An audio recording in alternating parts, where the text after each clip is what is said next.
మంచి pink colour అండి. చూసారా బోర్డర్ ఇలా వస్తుంది, చూసారు కదా. ఇక్కడ వచ్చి మనకి పైన చిన్న బోర్డర్ వస్తుంది అనమాట. అక్కడక్కడ బుటీస్ చూడండి, చక్కగా జెర్రీ. మనకి చక్కగా శుక్రవారం అయినా ఏదైనా గుళ్ళకి కట్టుకోవాలన్నది లేదు, చక్కగా చిన్న చిన్న ఫంక్షన్స్ కట్టుకోవాలని చాలా బాగుంటుందండి. బ్లౌజ్ కూడా సేమ్ వేసుకుంటే ఇంకా యూనిక్ గా ఉంటుంది. నేను అందుకే టోటల్ గా ఇవే చూపిస్తున్నాను. ఇంకా మనం లేదంటే కనుక గోల్డ్ కలర్ బ్లౌజ్ అయినా వేసుకోవచ్చు. చూసారా క్లాత్ ఎంత సాఫ్ట్ గా ఉందో.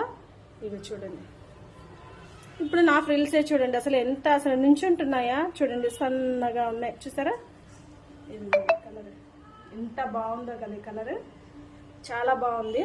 ఒకసారి చూసుకోండి ఫుల్గా. మీకు ఏ కలర్ కావాలన్నా సరే స్క్రీన్ షాట్ తీసి నా నెంబర్కి అయితే వాట్సాప్ చేయండి. నేనైతే కంపల్సరీ మీకు రిప్లై ఇస్తాను.